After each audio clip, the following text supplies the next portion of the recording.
আজ আপনাদের এক ডাব বিক্রেতার ছোট্ট কাহিনী আপনাদের শোনাচ্ছি। ইনি মুকুন্দপুরে আরএন হসপিটালের নিকট ডাব বিক্রি করেন ভ্যানে করে। ইনি মানুষকে কম পয়সায় ডাব খাইয়ে থাকেন। ইনারই এক ছোট্ট কাহিনী আপনাদের তুলে ধরছি। তোমার নামটা বলো। আমার নাম কাশীনাথ ঘোষ। আচ্ছা, বাড়ি? বাড়ি লাঙ্গলবেড়িয়া গ্রাম। আচ্ছা, তো কতদিন ধরে ডাবের ব্যবসা করছেন? ডাবের ব্যবসা করছি 45 বছর। 45 বছর। আচ্ছা, ঘরে কে আছে? ঘরে আমার এখন, আগে বাবা মা ছিল, এখন বউ আছে, আমার মেয়ে জামাই, দুই নাতি। মেয়ে জামাই একসাথেই থাকে সব? আমার তো একটা ঘরে আর লোক নেই তো। আচ্ছা, এবার আমার মোটামুটি জমি জায়গা বাগান টাগান আছে। আচ্ছা। এবার ওদেরকে বলে আমাদের কাছে থাক। এই ডাব বিক্রি করে প্রতিদিন কিরম হয়?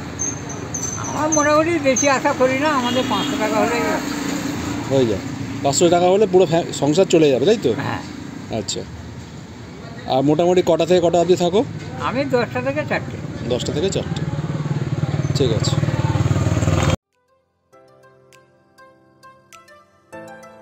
এই ডাব বিক্রেতা প্রতিদিন সকাল থেকে বিকেল পর্যন্ত জনগণকে কম পয়সায় ডাব খাইয়ে যাচ্ছেন।